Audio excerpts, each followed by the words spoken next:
Welcome to Buzz on Veterans. This is brought to you by Operation Barnabas. I'm Chris Budihas, your host. What we're trying to do during this segment is spotlight veterans in our community and what they're doing and how their military service has affected their post-military career. I'm pretty blessed today to be joined by Rich Carey. He is the Clay County Veteran Service Officer. And as I've been told multiple times, as you move towards military retirement, make sure you find a good VSO and buy them coffee and make sure they got every bit of information you need as you work on your VA disability. So, Rich, it's good to have you. Yes, sir. Yeah. Ironically, Rich and I found out we went to the same high school, a couple years apart, right? But really small world, and actually lived in the same neighborhood there in Bel Air and over there in Orange Park. In the neighborhood. So now I know where you're from. Rich, can you talk about a little about your military service and what was that journey post-military that got you to be the VSO there in Clay County? Yeah, well, like I was talking earlier, the reason I joined the military was I wanted to be a highway patrolman. Yeah. And I needed military experience or a degree. So the Army had a program for 2 years, so I went Nuke's Army for 2 years and said, I'll do that and come back. Yeah. Well, they turned around and gave me a nice re-enlistment bonus, and I said, you know what, I'll stay. I enjoyed it. I was having fun. Yeah. I ended up staying 24 years. Wow. You came for 2 years and you stayed for 24. Yeah, I did the Gulf, and I just saw 28 different countries. So I was Lance Missile and then became multiple launch rocket system. Oh, wow. And oh, by the way, that vehicle, the multiple launch rocket system, during the Super Bowl, and I forgot what year, that was me and my crew in the Super Bowl commercial. Awesome. So not your first time on TV. That's awesome. No. And then I became a career counselor during my term in service. Okay, and good. I did that my last 14 years. So once I retired out of Korea. I happened to have a house and business in South Carolina, so I moved back there, finished my degree, and Mom and Dad were still here. Okay. And I wanted my daughter to spend time with, the grandparents. And so Clay County wasn't a bad area, and I liked the school, so we moved back, and back in 2008. Okay, awesome. Yeah, so came back home. Yeah. Sounds very familiar. Yeah. I'm the same way. But a lot of people moved here in the interim, so. Yeah, well, and funny enough is when people left the military, the Army, I was always asked them, because I was the check station before you got out, you had to talk to me. Right. And I always ask them, so what do you plan on doing, and where do you plan on going? Yeah. And it was always Jacksonville, that area down there, and I was like, why? Well, we were there, we visited, we like it. So you get over 10,000 veterans a year coming to Jacksonville, Duval County, getting out of the military. And then a lot of that transfers down into Clay County and stuff too. Right. Strong military community here, across all the services. So let's talk about VSO. So how did you find yourself doing this very honorable job, and how do you like it?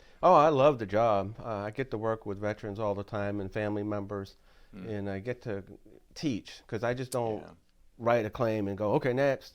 I always like to explain things to you. Right. And so what happened was with my background being a career counselor, I ended up starting working for the schools. I was at FSCJ for a little while in UNF, and I was the transition coach in doing those programs, and I wrote a couple of transition programs. The two of them they're still using over at UNF. Oh, wow. Very good. And then I got approached one day by somebody that I know, somebody we know together, and he asked me if I'd like to be a veteran service officer. And we got a new office we're going to open on NES Jacks.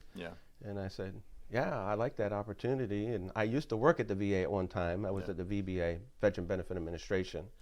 And I said, yeah, let me do that. And then really loved it over at NES Jacks, helping all the folks transitioning out of the military, because not only doing their claims, but I explained education, entrepreneurship stuff, because that was my background from doing that in the schools. That's great. And then an opportunity came up in Clay County. They needed a new manager, and so I went on board, and we got 2 other VSOs, so that program's really grown over there in Clay County. So being a veteran service officer and helping veterans, helping family members, and then putting on presentation stuff, love it.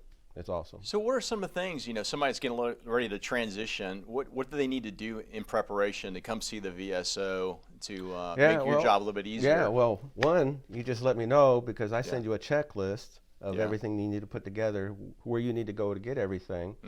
But the biggest thing I always tell veterans that are getting ready to separate from the military, please go see the doc and get it documented in your medical records.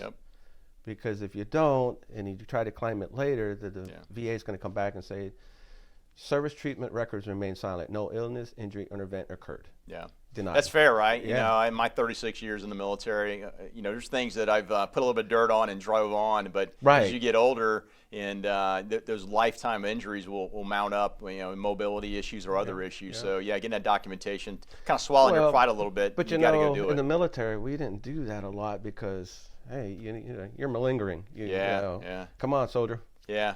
Come I on, agree. Marine, So, boot yeah, up. But you got to go do those things. right. Yeah. I mean, you have to. For you and your family in the Yeah, long term. and especially for your family. Yeah, Absolutely. because a lot of veterans don't realize that, oh, I don't need to do a claim. I don't need this. I said, you're not doing this for you. You're doing this for your family.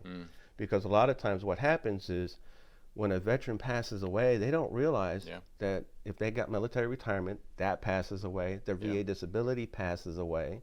So what do they have left? Yeah. So there are some benefits like what we call DIC, if you die of a service connection disability, that your family can get additional monies. Well, that's good. Otherwise, there's That's good. As they used to say back on, I think, a Sunday morning cartoons, knowledge is power, and that's oh yeah, gigantic. exactly. Yeah. Yes. Yes. Could you mention? I know in Clay County in March there's going to be some type of veterans ability to go for Appreciation Day. Can you tell us about it? So yeah, March 16th at March the 16th, Clay County Fairgrounds, we have the Military Appreciation Day. Now that's for active duty military. This is for veterans, family members. It's open to the public. Yeah. We have a kid zone.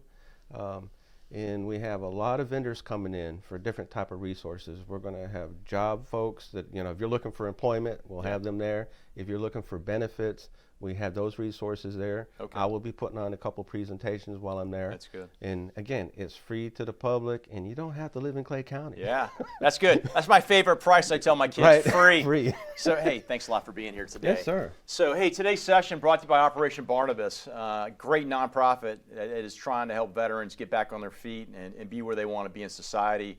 Before we wrap up, I do want to mention here to the local community, there's also this weekend at the Jax Fairground, there's going to be an opportunity. It's called the event. It's the Jacksonville Veterans Stand Down, brought to you by the Military Affairs and Veterans Department. And if you go online and just take a look at Google that, you'll see what they're going to have. So this Friday, from 10 to 2 o'clock, or 1400 for you military folks, they're going to talk about employment services, medical services, and shelter and housing. And then on Saturday from 09 to 2 o'clock in the afternoon, they're going to have VA services, food and clothing, hygiene kits, and then dental service. Now you might be asking about hygiene kits. Well, this is really gauged for a couple of different groups. It's for transitioning military and those that are already retired. That's one group. Another group is those at risk. And lastly, homeless veterans. So if you don't think you have a need, but you want to go out and support, go take a look out there, please do. Go online, check it out, Jax Veterans Stand Down, and see if you want to get involved. If not this one, the ones in the future. Again, thanks to Operation Barnabas for sponsoring this session. We'll see you at the next one.